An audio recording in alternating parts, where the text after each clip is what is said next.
Hello साथीहरु नमस्कार। यहाँहरुलाई स्वागत छ नेपाली कम्प्युटर ज्ञानमा। यदि तपाई यो च्यानलमा नयाँ हुनुहुन्छ भने कृपया सब्स्क्राइब गरिदिनु होला।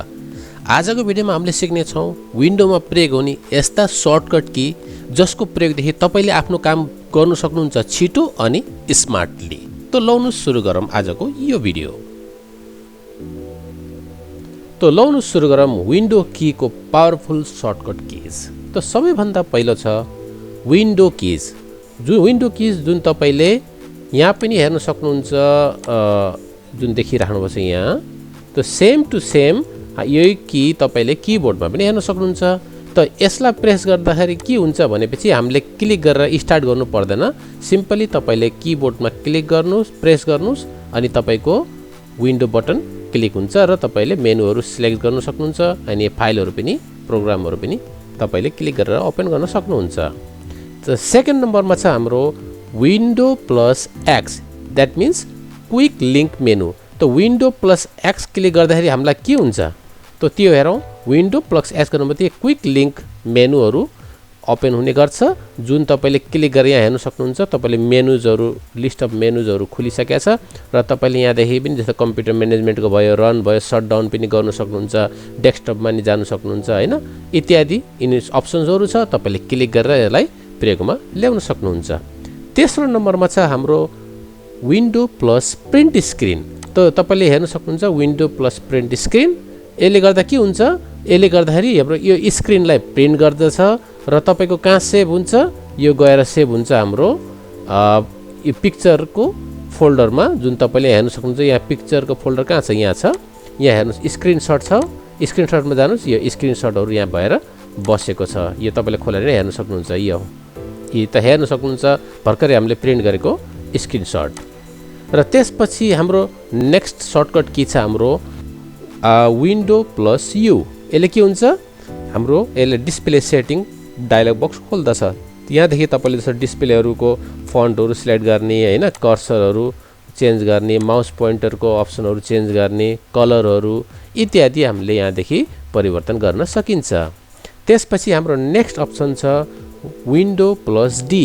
त विन्डो प्लस डी गर्नुबित्तिकै के हुन्छ हाम्रो, तपाईले मान्नु तपाईले यो एउटा एप्लिकेसन खोल्नु भएको छ। जस्तो मैले यो एक्सेल खोलेको छ, तर मैले यसलाई मिनिमाइज गरेर टास्क बारमा लैजाने अनि विन्डोमा तपाईले डेस्कटपमा जानु चाहनुहुन्छ भने के गर्ने, विन्डो डी गर्नुस्, अटोमेटिकली यो डेस्कटपमा मिनिमाइज भइदिन्छ। फेरि त्यसलाई रिस्टोर गर्नु पर्यो भने फेरि तपाईले विन्डो प्लस डी गर्नुस्, ब्याक टु नर्मलमा भइदिन्छ।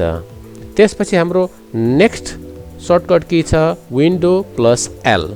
विन्डो र एल प्रेस गर्नुबित्तिकै के हुन्छ, हाम्रो स्क्रिन लक भइदिन्छ। लक भएपछि फेरि तपाईले एन्टर गर्नुस् अथवा पासवर्ड छ नि पासवर्ड हाल्नु पर्ने हुन्छ अनि तपाईले फेरि ब्याक टु नर्मल डेस्कटपमा जान सक्नुहुन्छ। यसले के हुन्छ नि, तपाईले क्विकली तपाईले स्क्रिन मात्रै लक गरेर राख्ने अनि केही समयपछि फर्केर आएर फेरि कम्प्युटरको आफ्नो काम पुनः सञ्चालन गर्न चाहनुहुन्छ भने यो लक स्क्रिन गर्नको लागि एकदम छिटो तरिका हो। नेक्स्ट सर्टकट की छ हाम्रो window plus I. Window plus I तपाईले प्रेस गर्नु बित्तिकै हामीले यसले सिस्टम सेटिङको डायलग बक्स खोल्दछ, जसको माध्यमदेखि तपाईले विभिन्न किसिमका सिस्टमका सेटिङहरु तपाईले परिवर्तन गर्न सक्नुहुन्छ। जस्तै कि system setting, display, sound, notification, Bluetooth सम्बन्धी हैन, फोन, नेटवर्क, इन्टरनेट सम्बन्धी एकाउन्टहरु तपाईले यसैमा चेन्ज गर्नु पर्यो नि त्यो पनि गर्न सक्नुहुन्छ हैन। अरु इत्यादि अरु अप्सनहरु पनि तपाईले यहाँदेखि तपाईले चेन्ज गर्न सक्नुहुन्छ। अब नेक्स्ट सर्टकट की छ window plus R. Window plus R गर्न साथै तपाईको यो रन कमान्डको डायलग बक्स खुल्छ।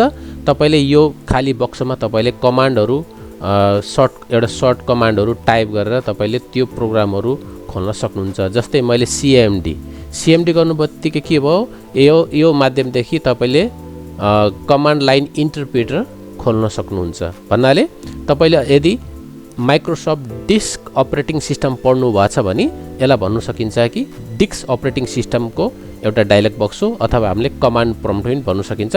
यहाँदेखि नै हामीले तपाईले कमान्डहरु टाइप गरेर अपरेटिङ सिस्टमसँग तपाईले इन्टरप्रेट गर्न सक्नुहुन्छ। अबको नेक्स्ट सर्टकट के रहेको छ window plus control plus D. Window plus control plus D गर्नुबित्तिकै हाम्रो भर्चुअल डेस्कटप क्रिएट हुन्छ। भर्चुअल डेस्कटपको काम के हो भनेपछि यो तपाईले remote access, remote computer work स्टेसनलाई तपाईले एक्सेस गर्नु परेमा कुनै पनि सफ्टवेयर टेस्टिङहरू गर्न परेमा यसको प्रयोग गर्ने गरिन्छ। यसपछि हाम्रो नेक्स्ट सर्टकट की आउँछ switching between different virtual desktop. जस्तो कि यो नयाँ डेस्कटप बनाउनु भएछ, तपाईँ पुरानो डेस्कटपमा जानुहुन्छ भने फेरि अब यसमा सर्टकट के छ विन्डो कन्ट्रोल र लेफ्ट एरो की। यो हेर्नुहोस् तपाईँले यहाँ जानुभयो। जस्तै अब फेरि यहाँ तपाईँको विभिन्न डकुमेन्ट यहाँ तल हेर्न सक्नुहुन्छ। यो डकुमेन्ट तपाईँको नयाँ डेस्कटपमा देखा पर्दैन। फेरि हेर्नुहोस् तपाईँले मैले भर्चुअल डेस्कटपमा जान्छु, तपाईँले यो डकुमेन्टहरू यहाँ छैन किनभने यो नयाँ डेस्कटप हो तपाईँको। अब यसपछिको हाम्रो नेक्स्ट सर्टकट की रहेको छ।